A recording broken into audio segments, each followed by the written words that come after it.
cosmos is a place of profound and unending silence. For generations, we have turned our instruments toward the heavens, listening for a whisper, a single, deliberate note in the grand, indifferent symphony of creation. We have scanned the radio frequencies, searching for the structured call of another intelligence, a confirmation that we're not adrift in this cosmic ocean alone. Yet, the universe has answered our questions with a quiet hiss of cosmic radiation, the ghost of a violent birth 14 billion years ago. The great stillness remains unbroken. But what if we have been listening for the wrong thing? What if the most important message in human history was never meant to be a shout, but a whisper written in the language of atoms? What if the evidence for life beyond Earth was not a signal beamed across the void, but a physical relic, a messenger from a time before our own that passed silently through our celestial neighbourhood? This is the story of an object that challenged everything we thought we knew, a traveller from the interstellar dark that carried a secret within its frozen heart. Its designation is AT25P38, and its legacy is a question that now echoes in the halls of science. Are we the children of Earth, or the descendants of the stars in the most literal sense imaginable? Our story begins not in the distant past, but in the sterile, cold quiet of a modern observatory, perched high in the Atacama Desert. Here the air is so thin and dry that the stars do not twinkle. They burn with a fierce, unwavering intensity. Dr. Aris Thorne was a man accustomed to the solitude of this place, a cartographer of the night sky whose life's work was to find the faint smudges of light, the barely there glimmers that betrayed the presence of comets and asteroids. His task was a patient vigil, a digital search through vast fields of stellar data, looking for the one point of light that moved against the static backdrop of galaxies. On an otherwise unremarkable Tuesday night, the algorithm flagged something. It was a faint object, exceptionally dim, moving at a speed that was, to put it mildly, unsettling. Objects within our solar system are bound by the sun's immense gravity. They follow predictable elliptical paths, like cosmic skaters on a well-defined rink. This object, however, was not skating. It was a bullet. Its trajectory was a sharp hyperbolic arc, an unmistakable sign that it was not from around here. This was a visitor from another star system, a piece of another world's forgotten history now gracing our own. Interstellar objects are no longer pure fantasy. In 2017, the bizarre cigar-shaped Oumuamua mystified scientists. 2 years later, the more conventional-looking comet Borisov gave us our first glimpse of the chemistry from another solar system. These encounters were fleeting, precious windows into the galaxy beyond our own. So, when AT25P38 was identified, a global campaign of observation began immediately. Every telescope that could be turned upon it was. Astronomers were desperate to decipher its story before it vanished back into the abyss from which it had emerged. Initial observations were, in a way, disappointing. A T25P38 appeared to be a small, dark and inert body. It was not tumbling end over end like Oumuamua. It showed no glorious cometary tail like Borisov. It was, for all intents and purposes, a lump of rock and ice, a few hundred meters in diameter, silent and cold. The true revelation would not come from images, but from the analysis of its light, a technique known as spectroscopy. Imagine for a moment that you're in a completely dark room, and someone hands you a complex object. You cannot see it, but you have a special tuning fork. When you strike the object, it rings with a unique chord, a combination of notes determined by its material, its shape, its very essence. Spectroscopy is the cosmic equivalent of that tuning fork. By passing the faint light from a T25P38 through a prism-like instrument, astronomers can break it down into its constituent colours, its fundamental frequencies. This spectrum is not a smooth rainbow. It is a barcode, a series of dark and bright lines, with each line corresponding to a specific chemical element or molecule. It is the object's chemical fingerprint, a way to know its composition from hundreds of millions of miles away. The first spectroscopic readings from a T25P38 began to trickle in. As expected, they showed the presence of water ice, silicates, and carbon compounds. This was the standard recipe for comets and asteroids throughout our own solar system. But as the data accumulated and the signal-to-noise ratio improved, something extraordinary began to emerge from the background static. The barcode was far more complex than anyone had anticipated. It contained the telltale signatures of glycine, the simplest amino acid. Then, adenine and guanine, two of the 4 nucleobases that form the rungs of the DNA ladder. These were the very building blocks of life. This discovery was thrilling, but not revolutionary. We have found complex organic molecules in meteorites that have fallen to Earth before, like the famous Murchison meteorite. This has long suggested that the raw ingredients for life are common throughout the cosmos, and that Earth may have received a helping hand from the heavens in its early days. The presence of these molecules on an interstellar object confirmed that this cosmic seeding was likely happening between star systems, not just within them. The story could have ended there, a fascinating but understandable chapter in astronomy. But Aris Thorne and his team pushed the analysis further. They looked not just at what molecules were there, but at the very nature of the atoms that made up those molecules. This is where the mystery of the silent signal truly began. To understand what they found, we must journey deep into the heart of the atom. Most elements come in different versions or isotopes. Think of the element carbon, the backbone of all life on Earth. The vast majority of carbon in the universe is carbon-12, with a nucleus containing 6 protons and 6 neutrons. But a little over 1% of all carbon is a heavier isotope, carbon-13, which has an extra neutron. Chemically, they behave almost identically, but that extra neutron gives carbon-13 a little more mass. Nature, in its grand and messy processes, from the hearts of dying stars to the chemical reactions in a planetary nebula, always produces a mixture of these isotopes. The ratio of carbon-12 to carbon-13 is a well-established cosmic constant. It is a fundamental rule of the universe as we know it. When Thorne's team analysed the specific carbon signature within the amino acids on AT25P38, the results were impossible. They were unbelievable. The carbon in these life-building molecules was not the standard cosmic mix. It was almost entirely purely carbon-12. The heavier carbon-13 isotope was virtually absent. This was not a subtle deviation. It was a flagrant violation of natural chemistry. It was as if someone had reached into a bag of assorted sand and managed to pull out only the grains of a single specific size, leaving all others behind. Natural processes do not work this way. They are indiscriminate. Life on Earth, for example, shows a very slight preference for the lighter carbon-12, but the effect is minuscule, a subtle statistical lean. What they were seeing in the data from a T25P38 was something else entirely. It was a signature of extreme, almost absolute purification. This was the silent signal. It was not a radio wave or a laser pulse. It was a message of profound artificiality, written into the very atomic structure of matter. A quiet statement of intention that had travelled for millions, perhaps billions of years through the interstellar wilderness. The implication was terrifying and exhilarating in equal measure. Some process somewhere had deliberately filtered the building blocks of life, selecting only one specific isotope. And there is only one known force in the universe capable of such meticulous unnatural selection: intelligence. The publication of these findings sent a shockwave through the scientific world. The paper was met with a firestorm of excitement, skepticism, and outright disbelief. It proposed a hypothesis that was as old as human thought itself, but which had always been relegated to the fringes of science fiction: the theory of panspermia. The idea that life did not originate on Earth, but was delivered here from outer space. The concept is surprisingly ancient.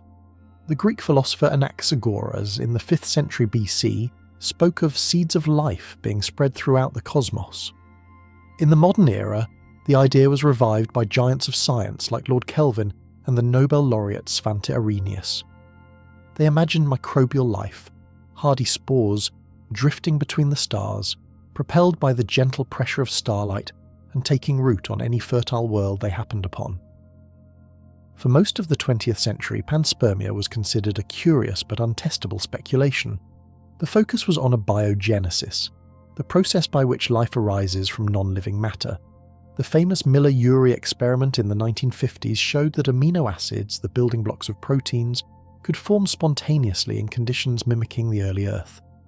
This led to the popular image of a primordial soup, a warm little pond where lightning strikes and chemical reactions gave birth to the first primitive cells. But the primordial soup theory, while compelling, has always faced an enormous challenge. It's one thing to create simple amino acids.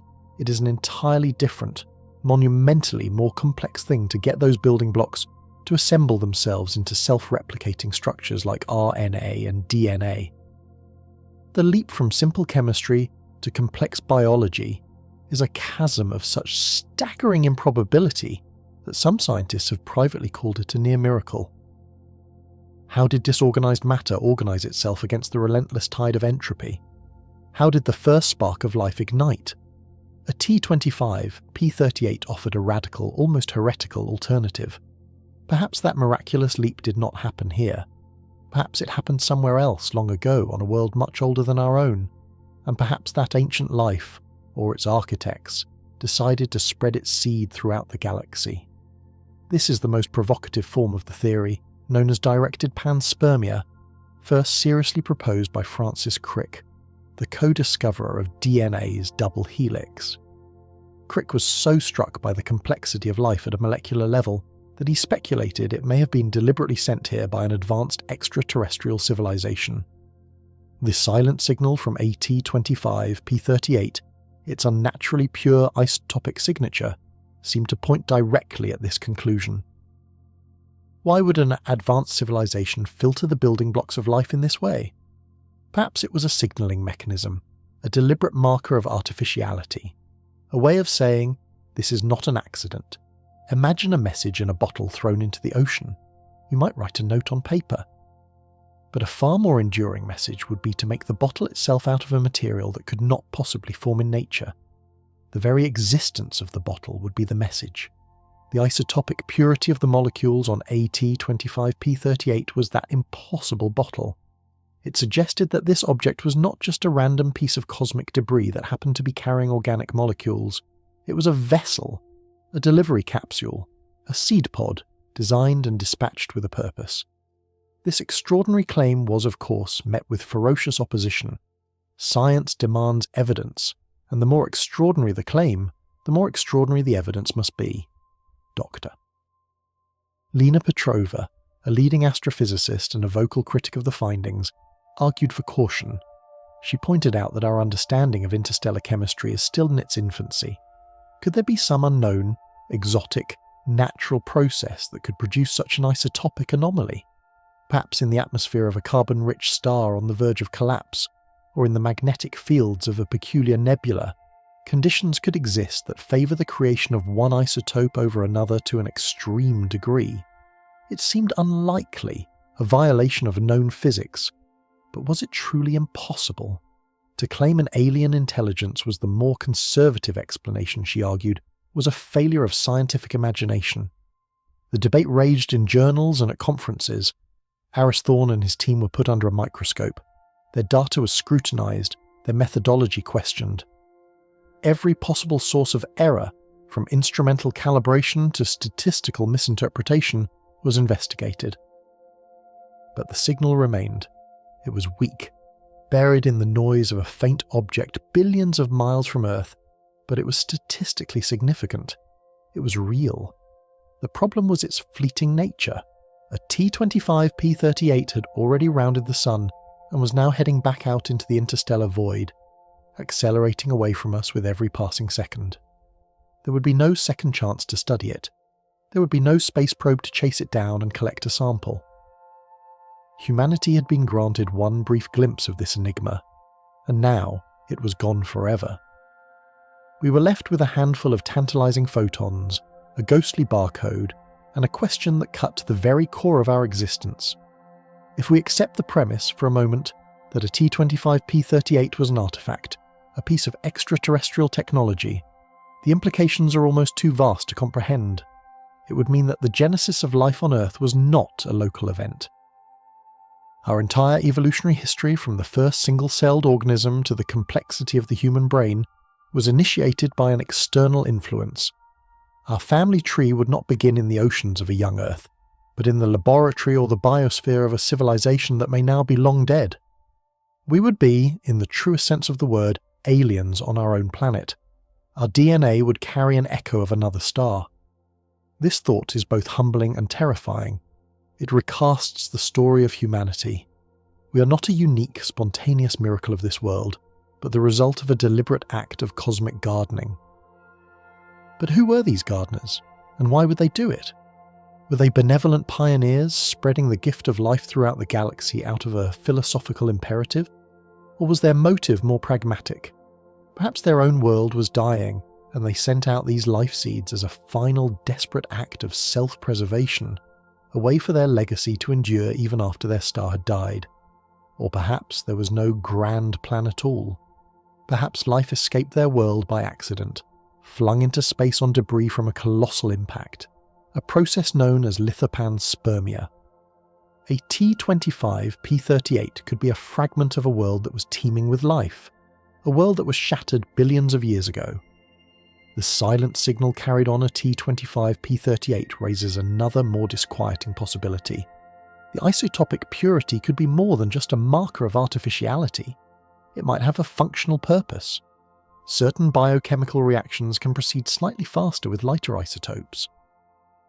Could it be that life form based purely on carbon-12 is more efficient, more robust, than the mixed isotope life we see on Earth? Perhaps the life that was intended to grow from these seeds was of a specific, highly optimized design. Our own biology, then, might be a corrupted version of the original blueprint, contaminated over billions of years by the naturally abundant carbon-13 on Earth. We might be a pale, inefficient echo of the life that was meant to be. The search for answers has now turned inward. If life on Earth was seeded from an external source, there might be evidence hidden within our own biology. Some scientists are now proposing a search for a genetic fossil, a piece of our DNA that seems too complex, too unusual to have evolved naturally on Earth.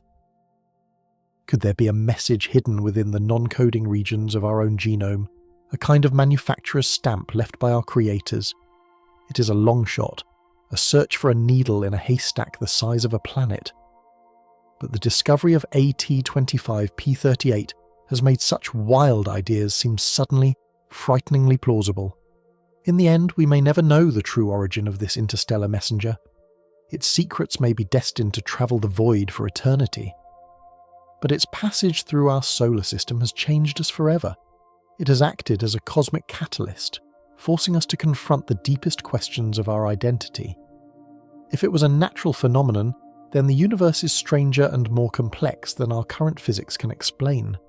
There are fundamental processes at work in the cosmos that we do not yet comprehend. And if it was artificial, then the silence of the universe is an illusion. The cosmos is not empty. It is simply old. We may be living in the ruins of a garden planted by a civilization so ancient that their star has long since faded from the sky. We may be their solitary, surviving heirs. The legacy of a T25 P38 is this profound uncertainty. It has drawn a line in the history of science. Before its discovery, the question, "Are we alone?" was a matter of speculation. After its discovery, the question has become, "Who are our ancestors?" We now look up at the night sky with new eyes. We are no longer just searching for our neighbours.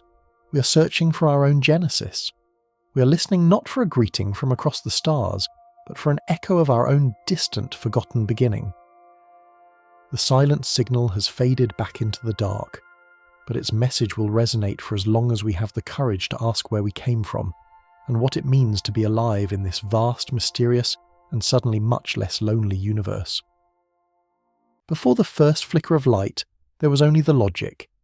It existed as a silent architecture, a set of invisible instructions carved into the bedrock of a void that had not yet learned how to be space or time. This was the initialization, the moment the cosmic engine accepted its primary variables.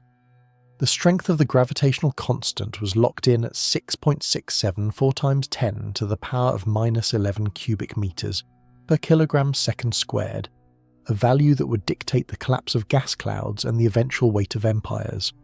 The speed of light was hard-coded at 299,792,458 meters per second, a universal speed limit that ensured no signal could ever outrun the consequences of its own creation. These were not mere numbers. They were the ironclad rules of a sandbox environment spanning distances that would eventually be measured in the trillions of kilometers. The simulation began not with a whisper, but with a sudden, violent expansion of the coordinate system. In a fraction of a second, a space smaller than a subatomic particle swelled to encompass a volume larger than a galaxy. Within this cooling plasma, the first bits of data began to coalesce. Protons and neutrons, governed by the strong nuclear force, found one another in the dark, forming the seeds of the first elements. For hundreds of thousands of years, the universe remained a thick, opaque fog of charged particles, a rendering process still waiting for the light to break through. When the temperature finally dropped below 3000 degrees Kelvin, electrons settled into orbit around nuclei and the first photons were liberated. Light screamed into the void, carrying with it the first image of a universe that had finally become transparent.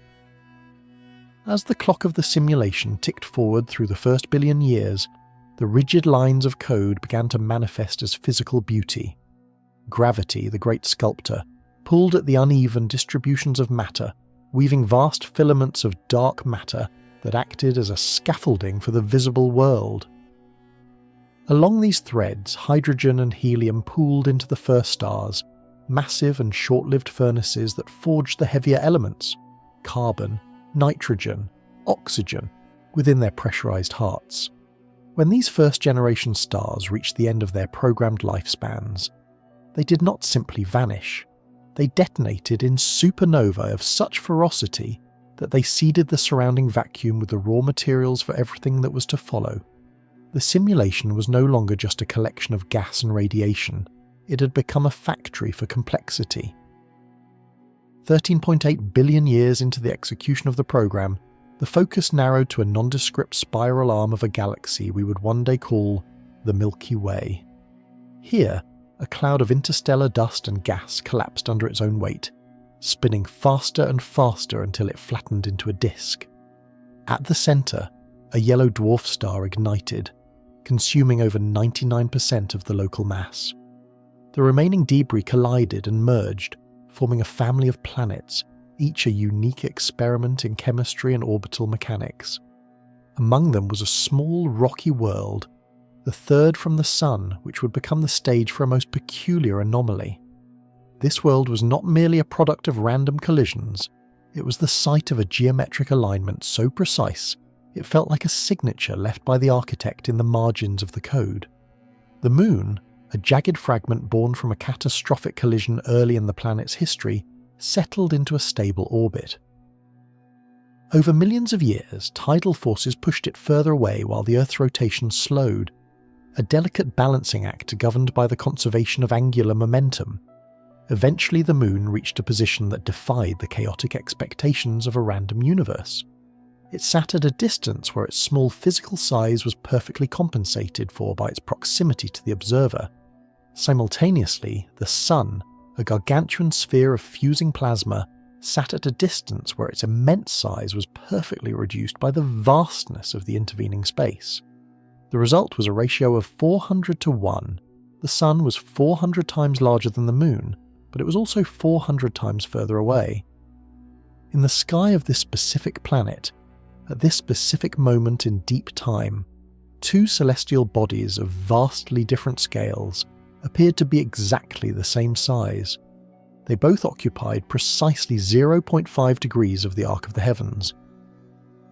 This was not a requirement for the formation of stars, nor was it a necessary condition for the emergence of biological life.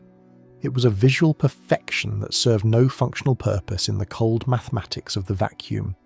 It was a glitch in the rendering, a moment where the indifferent laws of physics produced a result so symmetrical it suggested a deliberate hand. On this rocky outpost, the simulation had produced an Easter egg, a hidden masterpiece of geometry waiting for an eye capable of looking upward to find it. The stage was set, the parameters were perfect, and the witness was about to arrive. The light of the day begins to fail, not with the soft amber decay of a typical sunset, but with a clinical, sharpening cold. The sun remains high in the meridian, yet its authority is being systematically undermined.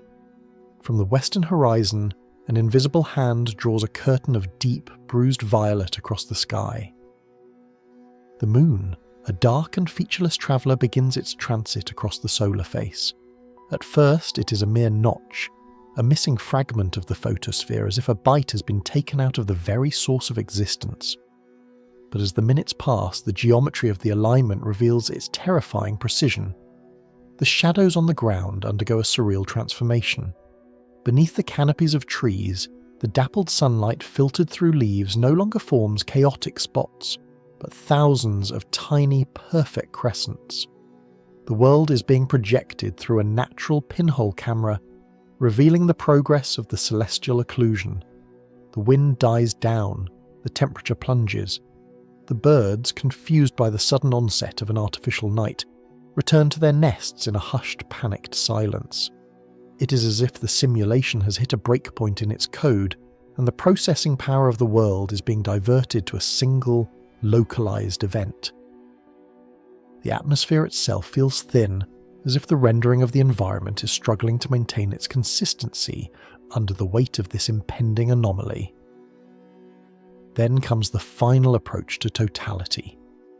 The last sliver of the sun's brilliance is squeezed into a single blinding point of light, creating the diamond ring effect, a solitary spark that hangs for a heartbeat against the encroaching dark.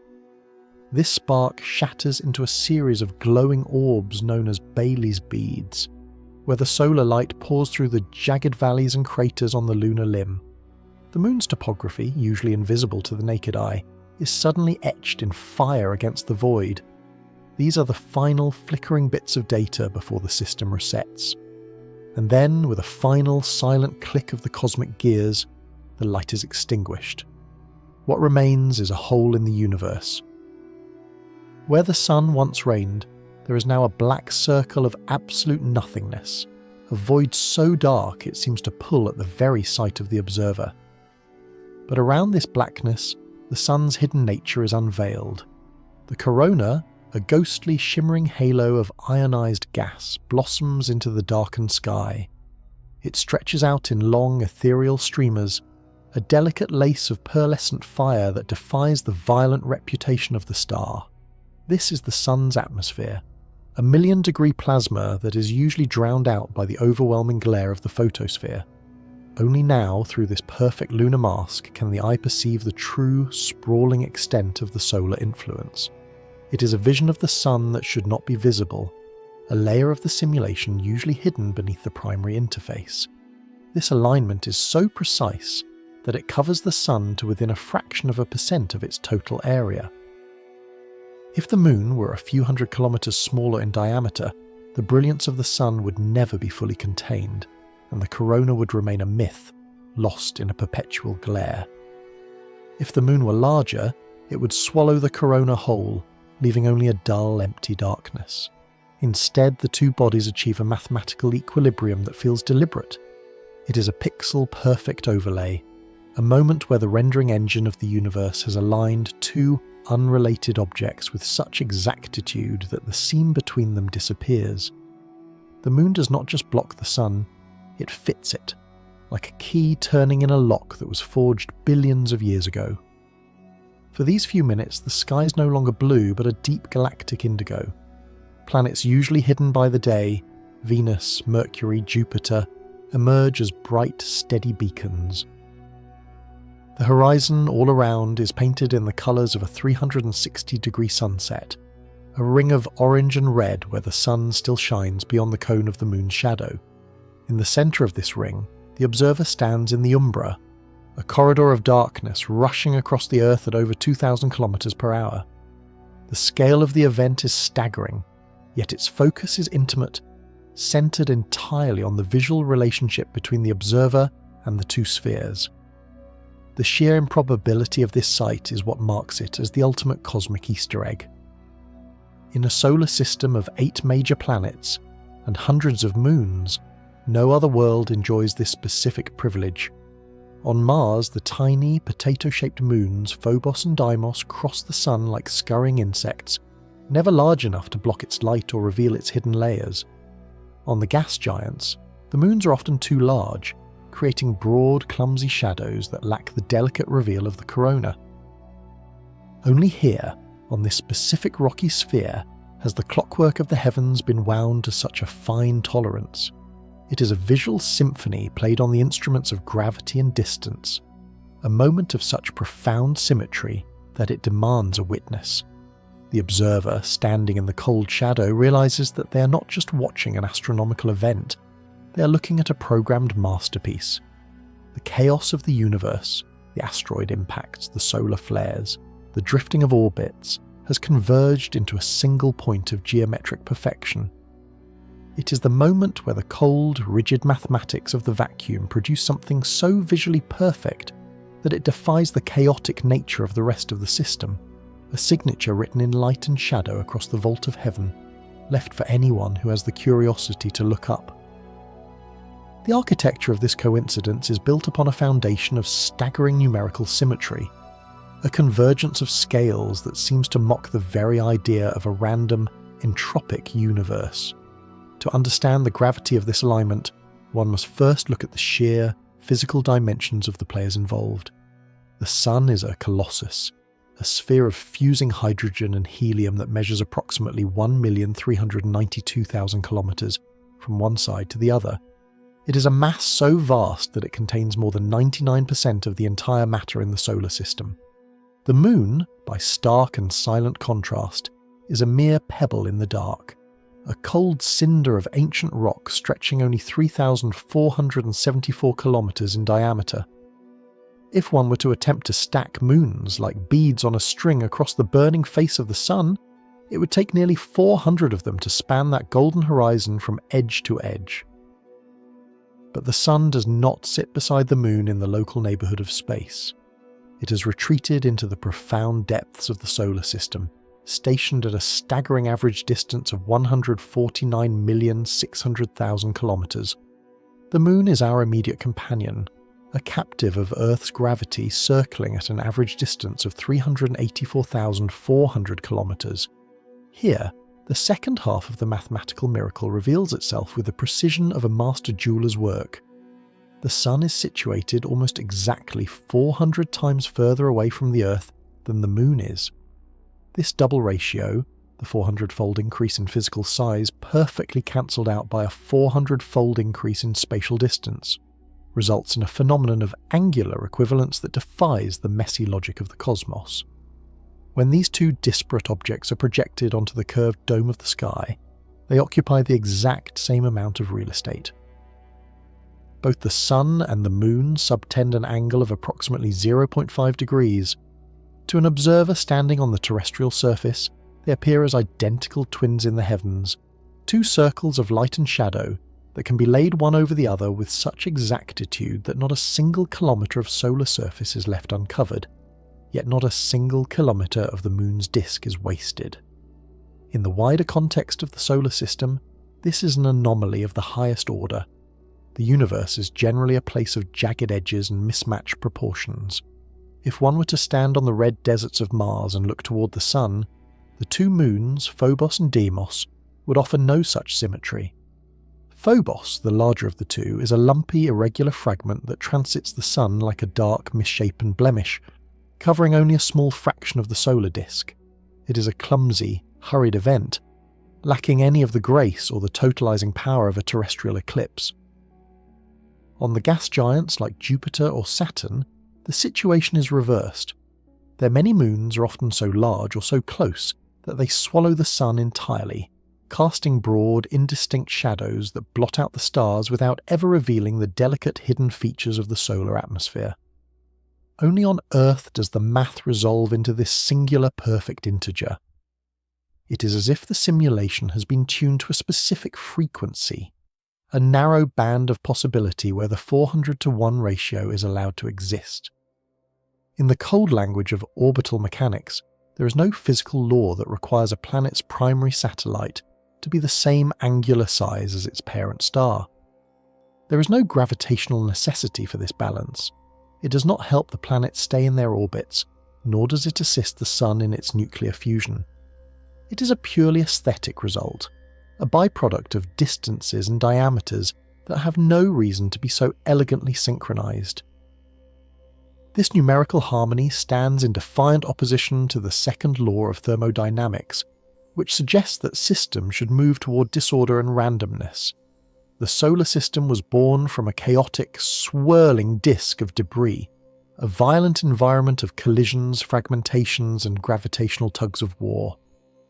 That such a turbulent history could produce a result so mathematically clean feels like a rounding error that has been elevated to the status of a masterpiece. It is a moment where the code of the universe seems to have been edited, where the variables of distance and diameter were tweaked until the numbers matched perfectly at the third decimal point. This symmetry creates a unique optical environment. Because the Moon and Sun are the same apparent size, the Moon acts as a perfect spatial filter. It is the only object in the known universe capable of performing a natural coronography for a terrestrial observer, blocking the billion-fold glare of the Sun's surface while leaving the faint, million-degree plasma of the corona untouched.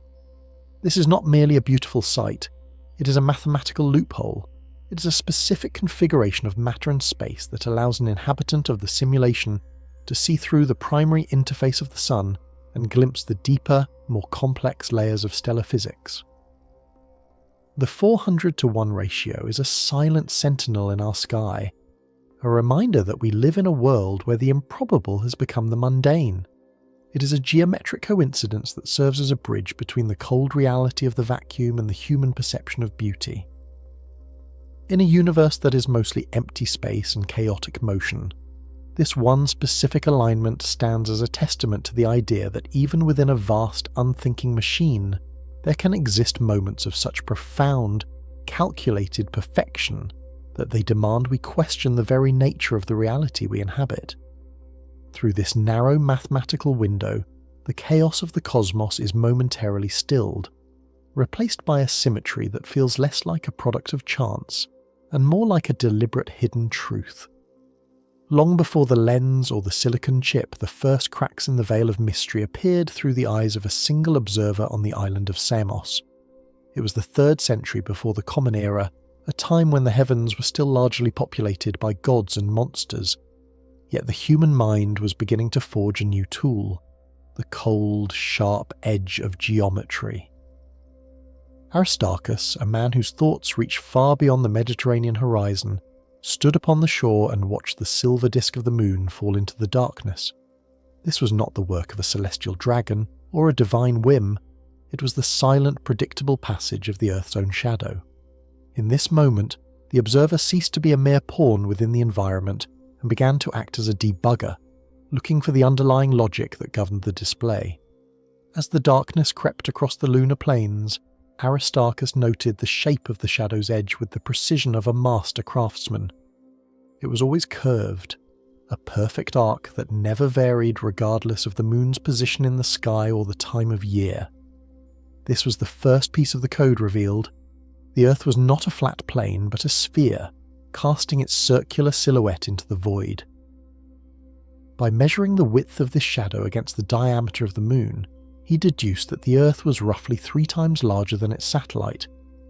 He was no longer just a resident of a world, he was becoming a surveyor of a system, realizing that the objects in the sky were physical bodies with measurable dimensions.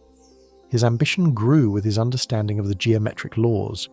He waited for the moment the moon reached its first quarter, the exact point where the division between light and shadow, the terminator, formed a perfectly straight line across the lunar face. In that precise instant, the geometry of the heavens formed a right-angled triangle of cosmic proportions. The moon sat at the 90-degree vertex, with the Earth and the Sun occupying the other 2 corners. Aristarchus realized that if he could measure the angle between the Sun and the moon, as seen from the Earth at this exact moment, he could use the principles of trigonometry to solve the triangle and determine the relative distances of these celestial giants. With the limited tools of his era, he estimated this angle to be 87 degrees.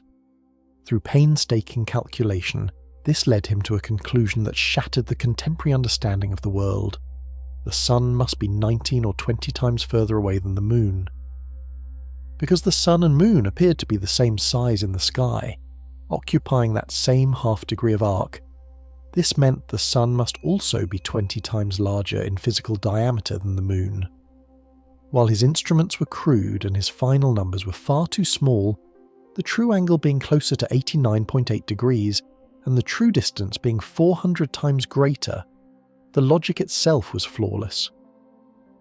He had discovered that the universe was not a chaotic tapestry, but a structured environment governed by the laws of proportion. This realization led Aristarchus to an even more radical deduction. If the Sun was so much larger than the Earth, it was illogical to believe that the gargantuan furnace revolved around the smaller rocky sphere. He proposed that the Earth, along with the other planets, moved in circles around the central fire of the Sun.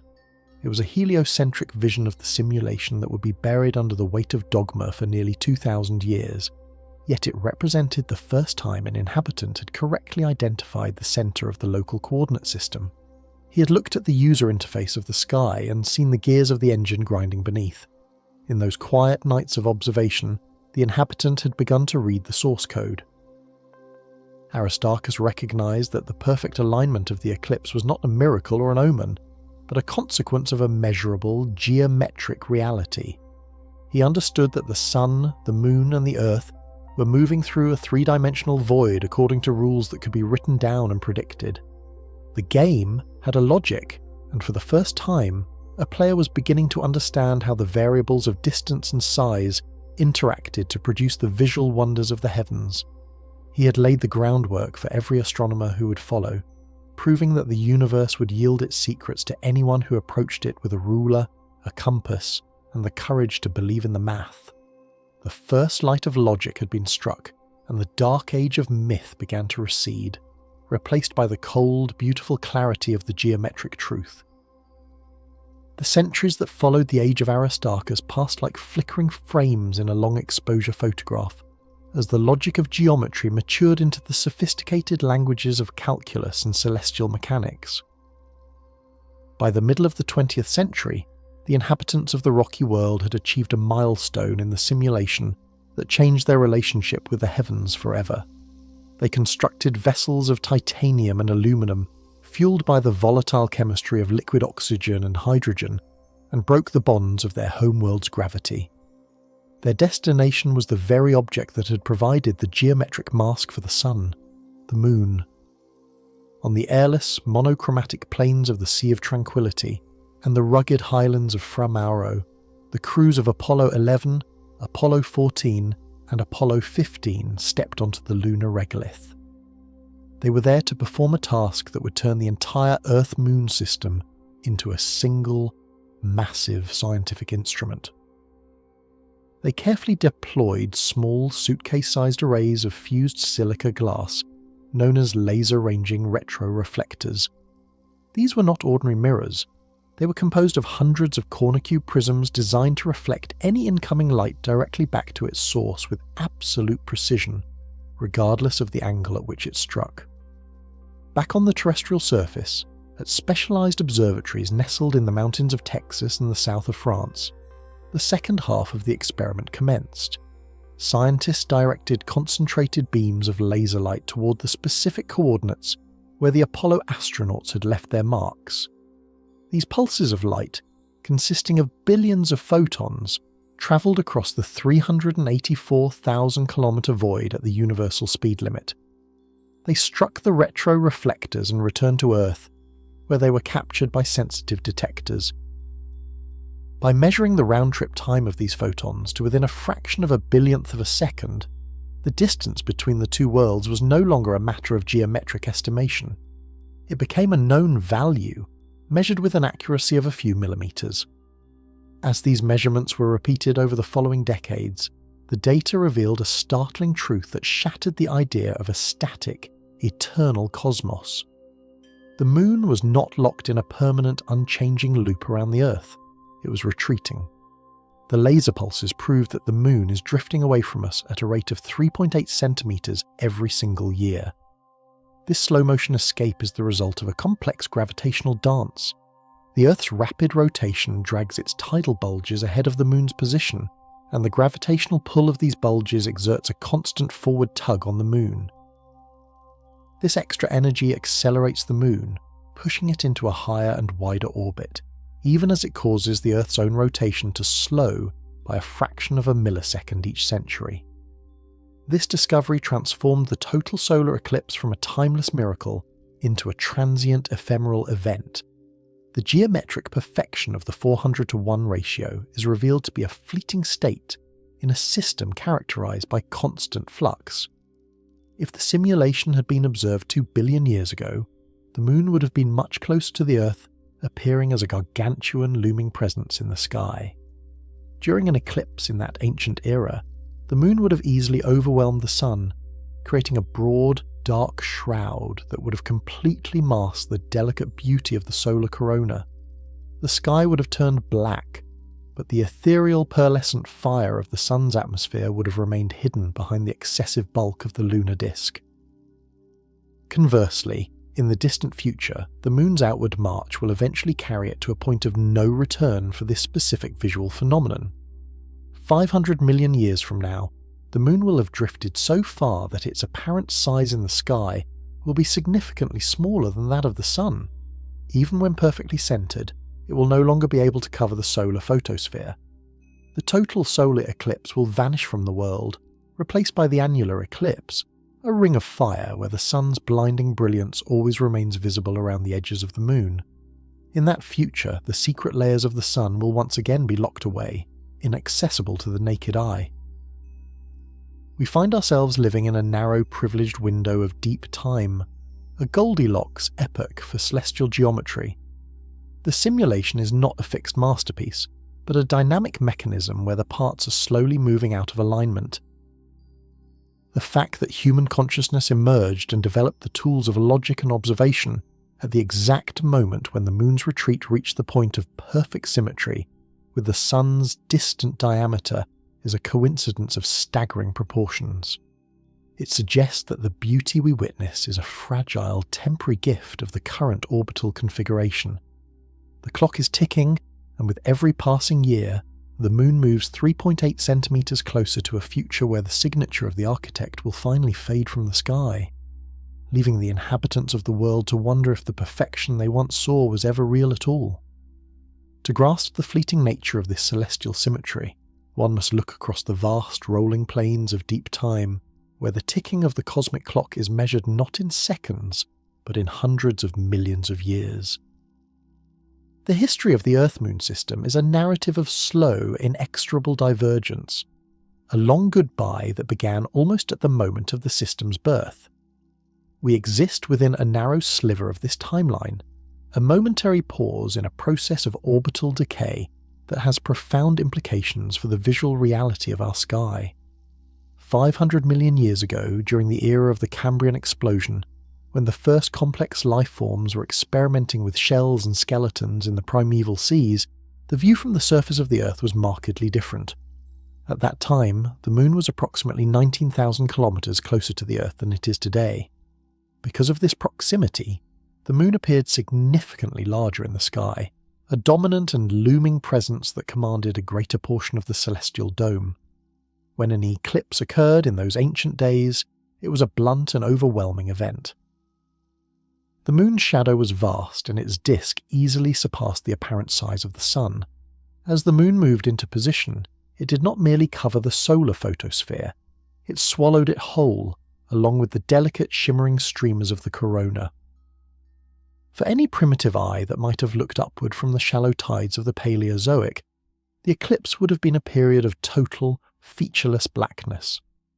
The Easter egg of the sun's hidden atmosphere remained locked away, obscured by a lunar mask that was simply too large for the task of delicate revelation. As the simulation continued to run, the relentless engine of tidal friction worked its slow magic. The moon, stealing angular momentum from the Earth's rotation, climbed higher into its orbital well, centimetre by centimetre, century by century. This outward migration acted as a cosmic zoom lens, slowly shrinking the moon's apparent diameter from the perspective of the terrestrial observer.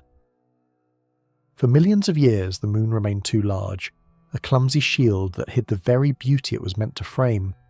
But as the eons bled into one another, the proportions began to shift toward a singular point of equilibrium. We have arrived at the present day, a rare and exquisite Goldilocks epoch. The moon has retreated to the exact distance where its angular size matches that of the sun to within a fraction of a percent. This is the era of the perfect fit, the only time in the 4,500,000,000 year history of the Earth when the moon is neither too large nor too small, but exactly right. It is a moment of profound mathematical grace that has coincided, by some staggering stroke of luck, with the emergence of a species capable of understanding the geometry. The eyes that now look through telescopes and solar filters are the product of the same deep time processes that moved the moon into position. The biological evolution of complex sight and the astronomical evolution of the lunar orbit have converged upon this specific moment in the simulation. We are the witnesses for whom the math has finally become a masterpiece. However, the moon's retreat shows no sign of stopping. If we project the simulation forward another 500 million years, the window of perfection begins to close. By that distant era, the moon will have drifted an additional 19,000 kilometers away from the Earth. Its apparent size will have shrunk until it is no longer capable of covering the solar disk, even at its closest approach. The inhabitants of that future world, should any remain on a planet scorched by an aging and brightening sun, will never experience the terrifying beauty of totality. They will be relegated to the era of the annular eclipse, where the moon appears as a dark, insufficient circle in the center of a blinding ring of fire. The corona, that ghostly crown of the sun, will once again be lost to the glare of the photosphere, not because it is hidden by the moon, but because the moon is too small to protect the observer's vision from the sun's overwhelming light. This realization places our current existence in a hauntingly beautiful context. We are living through a temporary alignment that is as fragile as it is spectacular. In the grand arc of the Earth's life, the period during which total solar eclipses are possible is a mere fraction of the whole. If the history of the Earth were compressed into a single 24-hour day, the window for the perfect eclipse would occupy only a few minutes. We have awakened in the simulation during those few minutes.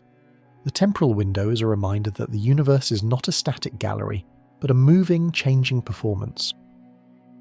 The symmetry we see today is a byproduct of the fact that we are standing at the crossroads of two opposing forces, the ancient proximity of the moon and its future exile. This narrow sliver of time is a gift of the current orbital configuration, a moment where the chaotic drift of the solar system has paused at a point of perfect balance. It is a visual testament to the idea that beauty is often a function of timing, a fleeting intersection of physics and history that will eventually dissolve back into the mismatched proportions of the deep future. We are the children of the Goldilocks era, the only ones who will ever see the sun and moon as equals in the sky.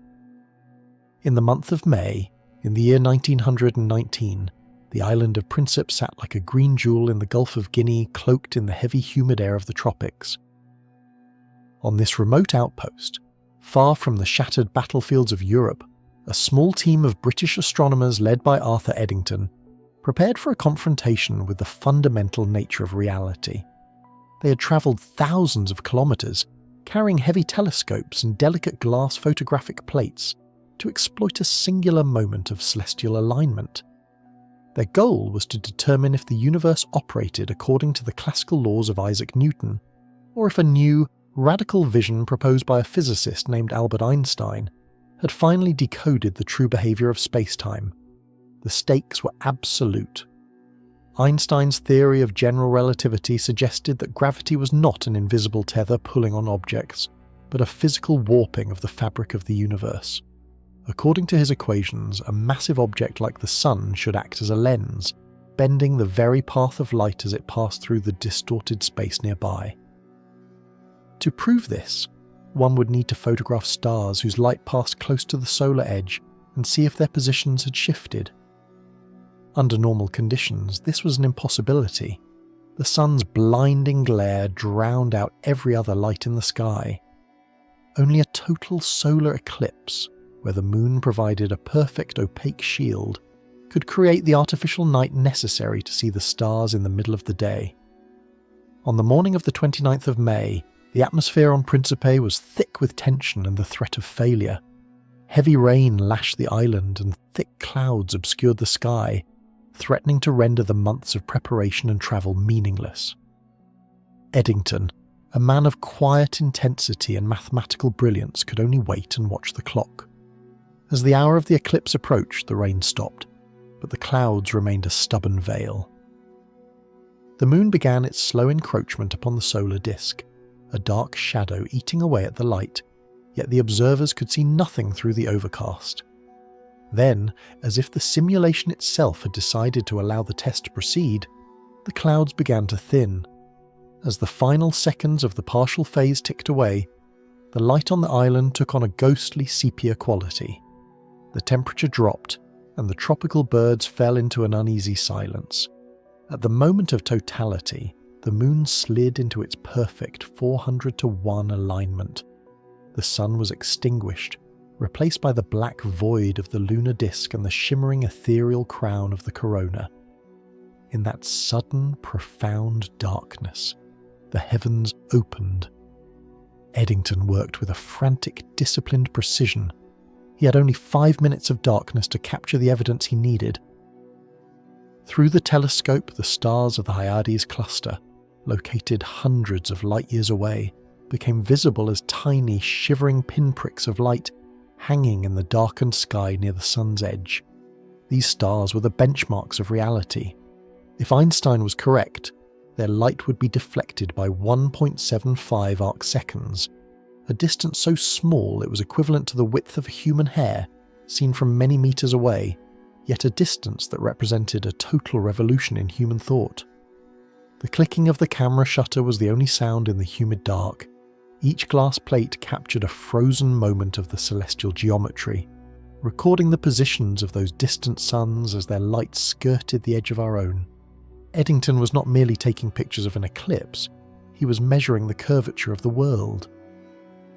He was looking for the glitch in the Newtonian interface, the evidence that space and time were not a flat indifferent stage, but a flexible, interactive medium that responded to the presence of mass.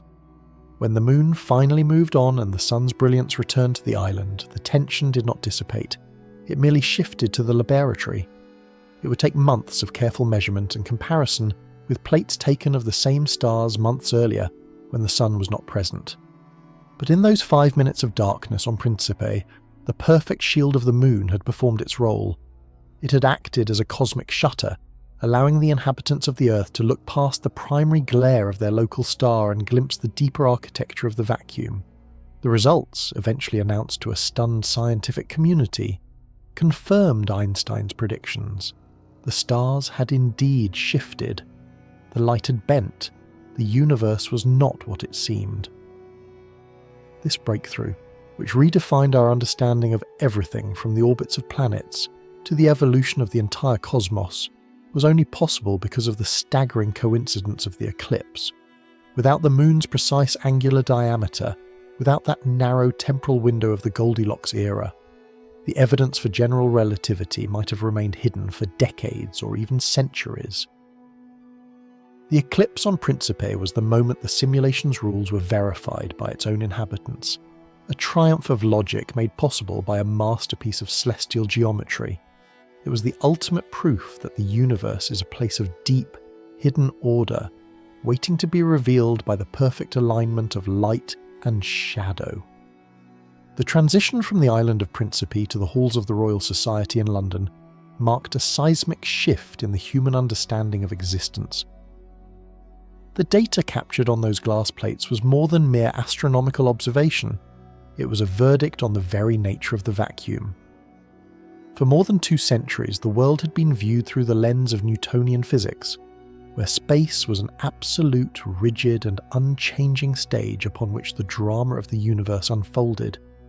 Gravity, in this old model, was an invisible, instantaneous tug between masses, a force that acted across the void without explanation. But the perfect alignment of the 1919 eclipse provided the first undeniable evidence that this stage was, in fact, alive.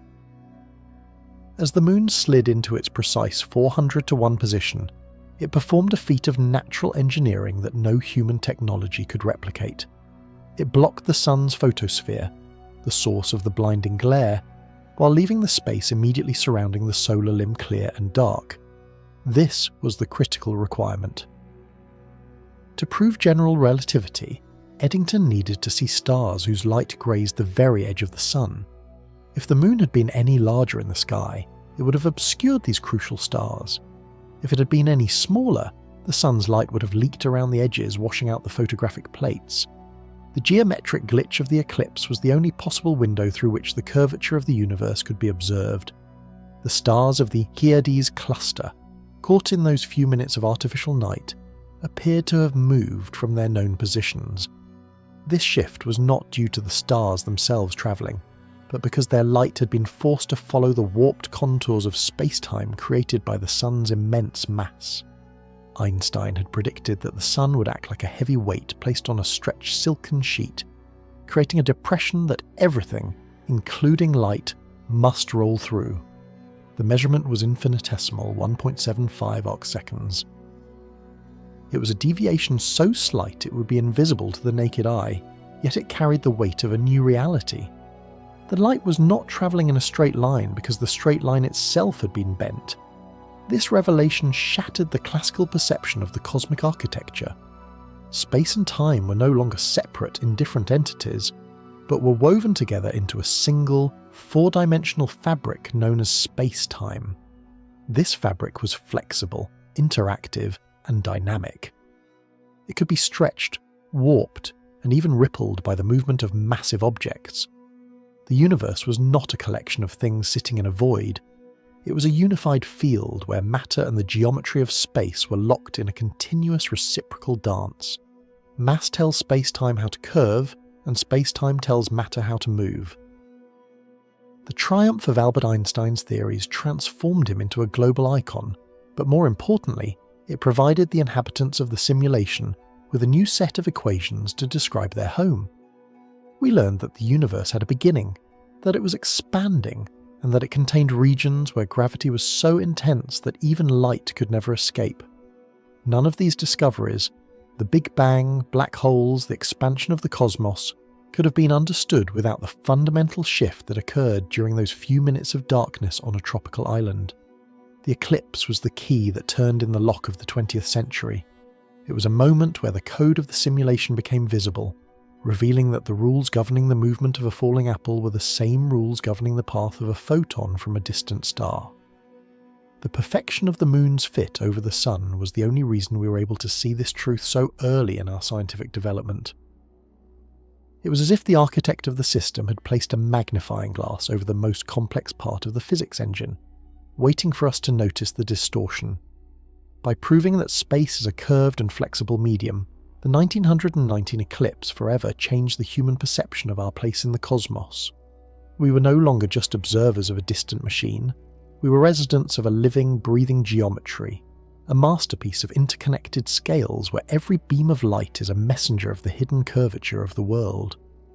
The moon is not merely a passive participant in the sky, a silver ghost that happens to be the right size for a visual trick. It is a biological anchor, an essential component of the planetary engine that allows life to persist and flourish. Beneath the visible light and shadow of the eclipse lies an invisible web of gravitational tethers, a constant, silent pull that keeps the Earth from wobbling into a state of catastrophic instability. This relationship is a fundamental requirement for the simulation's long-term stability, ensuring that the environment remains within the narrow parameters necessary for the slow, arduous climb of evolution. At the heart of this stability is the Earth's axial tilt, or obliquity. As the planet spins on its journey around the Sun, it does not sit perfectly upright. It leans at an angle, currently measured at approximately 23.5 degrees. This tilt is the primary driver of the seasons, dictating how much solar energy reaches each hemisphere throughout the year. However, left to its own devices, a spinning planet is a fragile thing. The gravitational influences of the Sun and the other massive planets, particularly Jupiter and Saturn, exert a constant torque on the Earth, threatening to tip it over or cause its axis to wander wildly across the celestial sphere.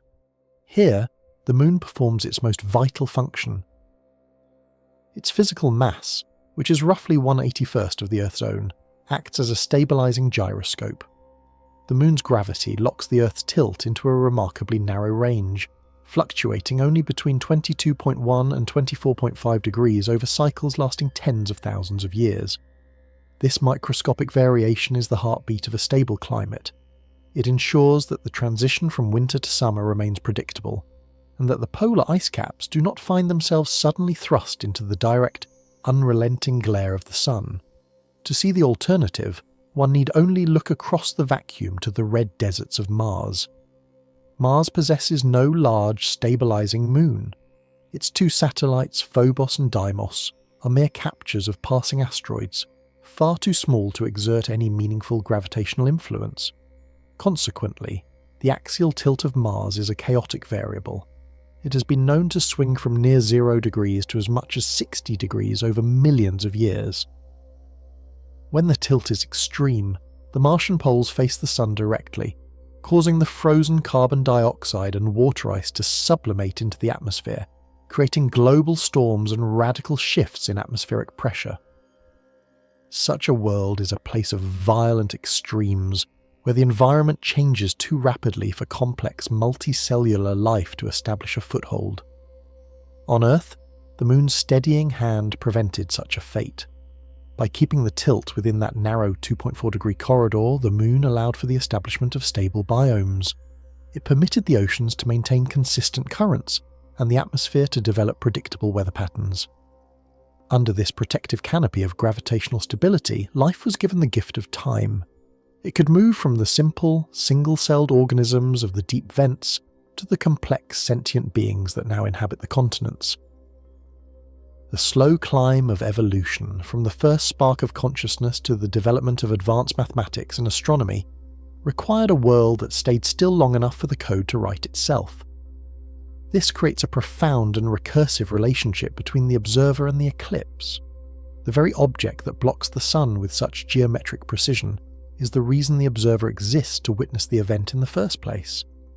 If the Moon was smaller or further away or non-existent, the Earth would have likely become a wasteland of climatic chaos, a world of ice and fire where the delicate structures of DNA could never have survived the transition into intelligence.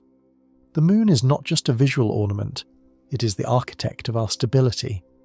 When we stand in the shadow of a total solar eclipse, we are not just looking at a coincidence of size and distance.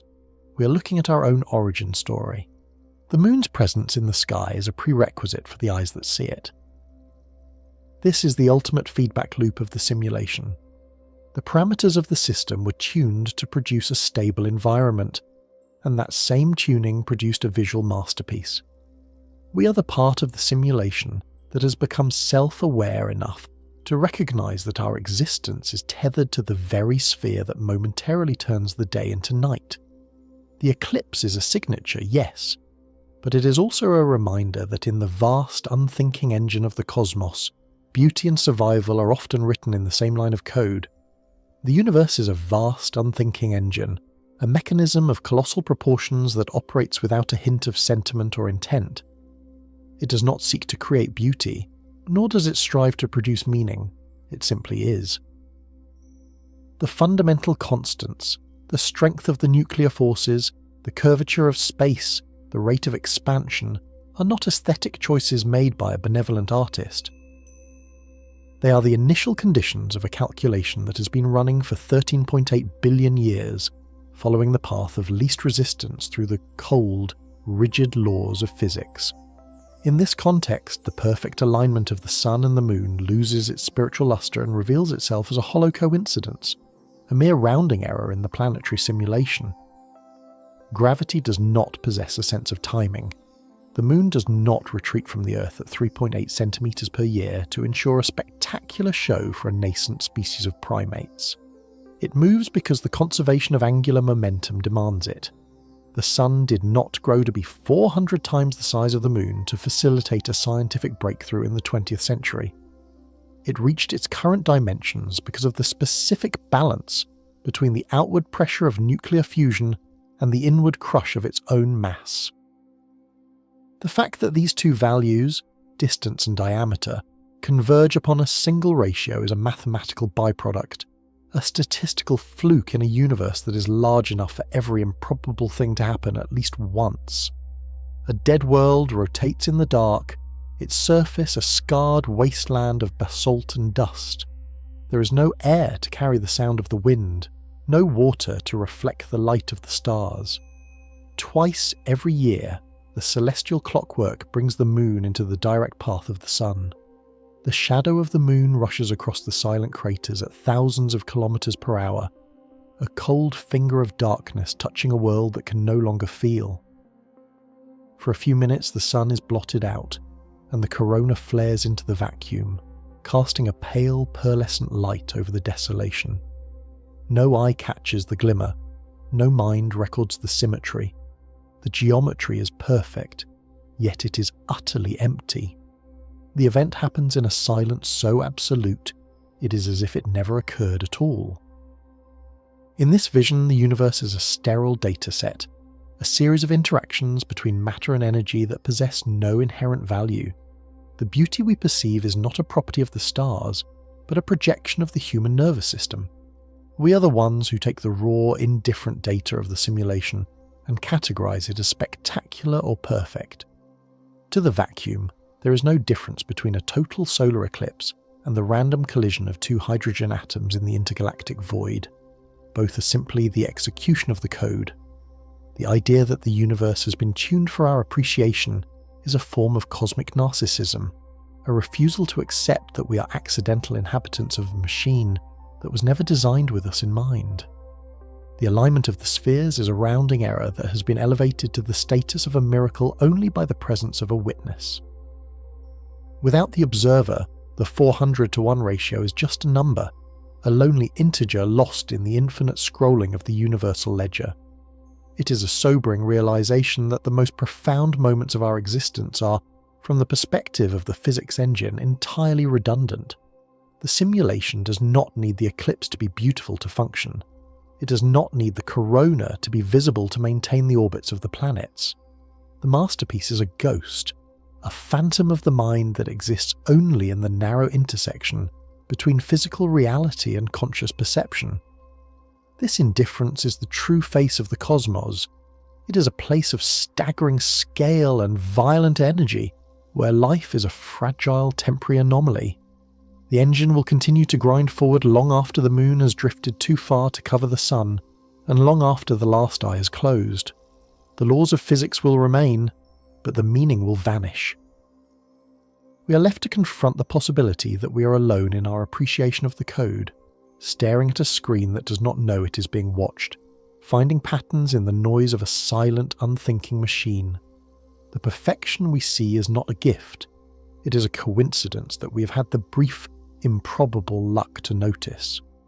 The universe is a cold furnace, and the eclipse is merely a flicker in the dark, a momentary alignment of gears that serves no purpose other than to exist within the rigid confines of its own mathematics.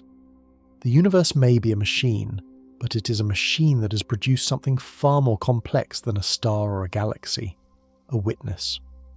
The cold, sterile data of orbital mechanics, the raw numbers of mass, velocity and distance, undergo a radical alchemy when they pass through the lens of a conscious mind.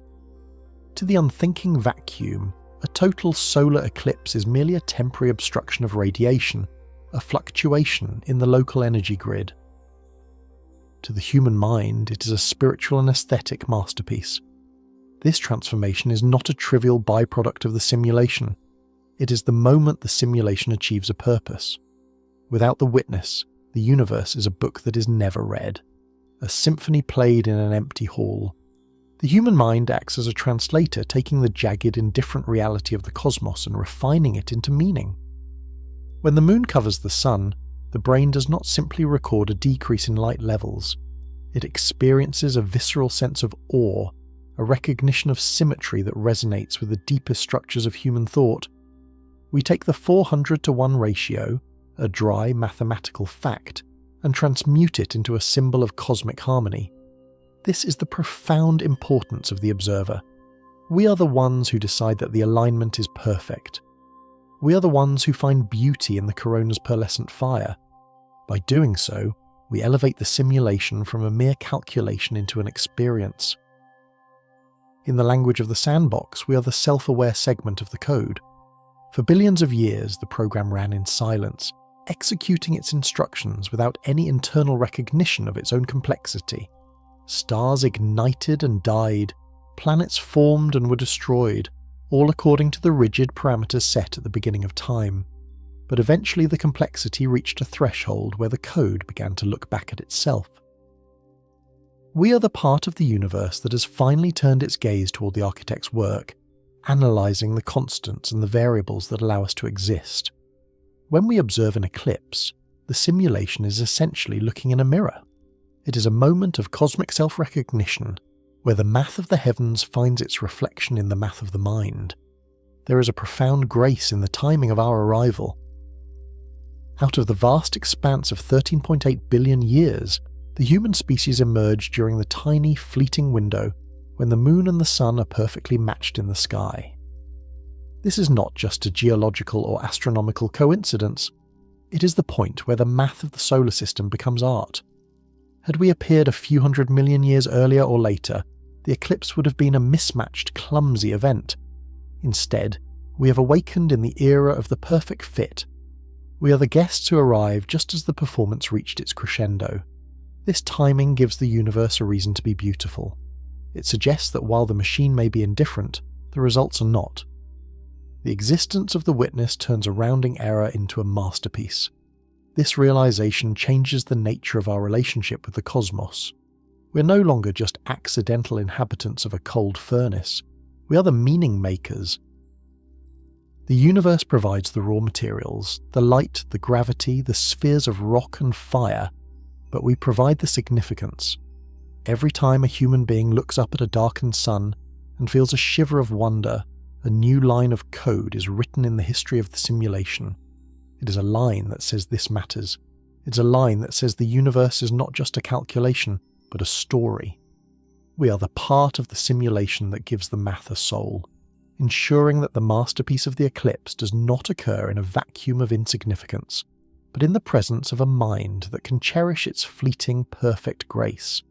Through our eyes, the cold gears of the vacuum are transformed into a living work of art, and the simulation finally understands its own beauty.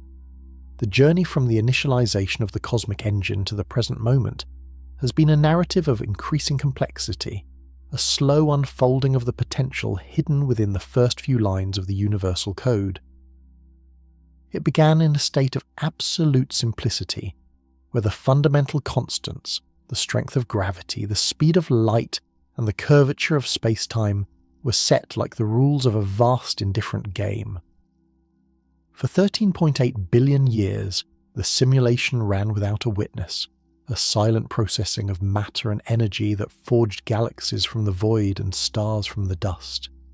In those long eons, the universe was merely a machine following the path of least resistance, a calculation of staggering proportions that had no one to appreciate its results.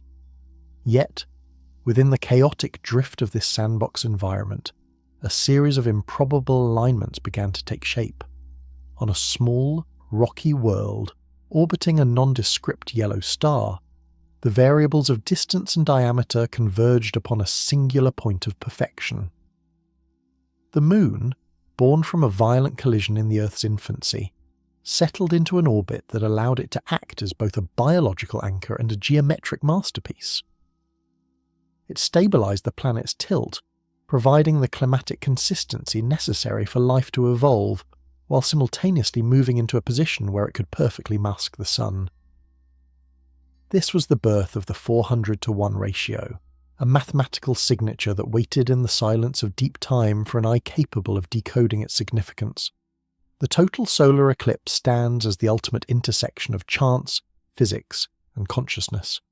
It is the moment where the cold, rigid laws of orbital mechanics produce a result of such profound beauty that it defies the entropic nature of the rest of the system. It is a visual glitch that serves as a bridge between the sterile data of the vacuum and the spiritual experience of the observer. In those few minutes of darkness, the hidden layers of the sun are revealed, the curvature of space-time is proven, and the inhabitant of the simulation finally understands that they are not a stranger in a strange land, but a vital part of the cosmic architecture. The eclipse is the point where the math becomes art, and where the witness becomes the meaning maker. We have arrived at this realization during a narrow, privileged window of history. We are the children of the Goldilocks epoch, living in the fleeting era when the moon's retreat and the sun's distance are in perfect equilibrium. This symmetry will not last. The moon continues its slow-motion escape at 3.8 centimeters every year, and eventually the window will close. The masterpiece will dissolve back into the mismatched proportions of the deep future, and the corona will once again be lost to the glare of the photosphere. But for now, in this brief sliver of deep time, we are the ones who get to see the signature. We are the self-aware segment of the code that has finally looked back at the work and found it to be good. The story of the eclipse is more than just a lesson in astronomy. It is a testament to the power of the human mind to find order in the chaos. From the early geometric insights of Aristarchus of Samos to the revolutionary theories of Albert Einstein, we have used the tools of logic to peel back the layers of the simulation. We have turned the sky into a laboratory and the moon into a shield, proving that the universe is a place of deep, hidden order that can be understood and predicted. We have taken the raw, indifferent data of the vacuum and transformed it into a narrative of discovery and wonder. As the shadow of the moon passes and the light of the sun returns, the sense of awe does not vanish, it merely deepens. The realization that we exist in a world where such perfection is possible is a call to further inquiry. The cosmic script is vast, and we have only just begun to read the first few pages. There are deeper mysteries hidden in the movement of the stars and the structure of the atom, waiting for the next generation of witnesses to find them. The simulation is still running, and its secrets are still being revealed to those who have the curiosity to look upward and the courage to believe in the math. This journey of discovery is a collective effort, a shared attempt to understand the rules of the game we find ourselves in. Each new observation, each new theory, and each new moment of wonder adds a line to the ongoing story of our existence. To continue this exploration is to honor the unique place we occupy in the history of the universe. It is to acknowledge that while we may be small in the face of the infinite, we are the ones who give the infinite a voice. To join this ongoing effort to decode the mysteries of the cosmic script, one must remain a constant observer. By subscribing to this channel and following the narrative of the heavens, you become a part of the community of witnesses. Together we will continue to probe the depths of the grand design, looking for the signatures and the Easter eggs that the architect has left behind. The universe is a masterpiece of logic and beauty, and it is our privilege to spend our brief time within it trying to understand why. The light is returning, but the mystery remains. Let us continue to look up, to question, and to marvel at the staggering perfection of the world we inhabit.